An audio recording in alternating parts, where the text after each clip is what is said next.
വിക്കി കൗശൽ നായകനായെത്തിയ ബ്രഹ്മാണ്ഡ ചിത്രമാണ് ഛാവ. വാലന്റൈൻസ് ദിനത്തിലാണ് ചിത്രം തിയേറ്ററുകളിലേക്ക് എത്തിയത്. മറാഠ യോദ്ധാവ് ഛത്രപതി സംഭാജി മഹാരാജാവിന്റെ ജീവിതകഥയാണ് ചിത്രം പറയുന്നത്.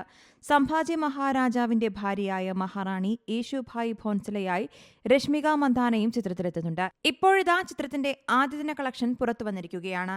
ഈ അടുത്ത കാലത്തിറങ്ങിയ ബോളിവുഡ് ചിത്രങ്ങളിൽ വെച്ച് മികച്ച ഓപ്പണിംഗാണ് ഛാവയ്ക്ക് ലഭിക്കുന്നത്. എല്ലാ ഭാഷകളിൽ നിന്നുമായി ഇന്ത്യയിൽ ആദ്യദിനം 33.1 കോടി രൂപയാണ് ചിത്രം നേടിയത്. ലോകമെമ്പാടുമായി ആദ്യദിനം 50 കോടിയാണ് ഛാവ നേടിയതെന്നാണ് കണക്കുകൾ. ഇതോടെ വിക്കിയുടെ കരിയറിൽ തന്നെ ആദ്യദിനം ഏറ്റവും കൂടുതൽ കളക്ഷൻ നേടുന്ന ചിത്രമായി ഛാവ മാറും. മഡോക് ഫിലിംസ് ആണ് ഇക്കാര്യം എക്സിലൂടെ പങ്കുവച്ചത്. മുൻപ് ഉറി ദി സർജിക്കൽ സ്ട്രൈക്ക് ആയിരുന്നു വിക്കിയുടെ ആദ്യദിന കളക്ഷനിൽ ഏറ്റവും കൂടിയ ചിത്രം.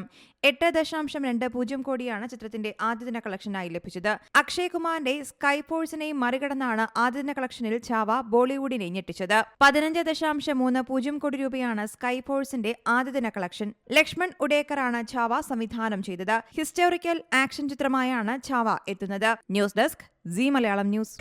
പുതിയ വാർത്തകളും വിശേഷങ്ങളും ഇനി വിരൽ തുമ്പിൽ. എല്ലാ ഡിജിറ്റൽ പ്ലാറ്റ്ഫോമുകളിലും ഇപ്പോൾ സീ മലയാളം ന്യൂസ് ലഭ്യം.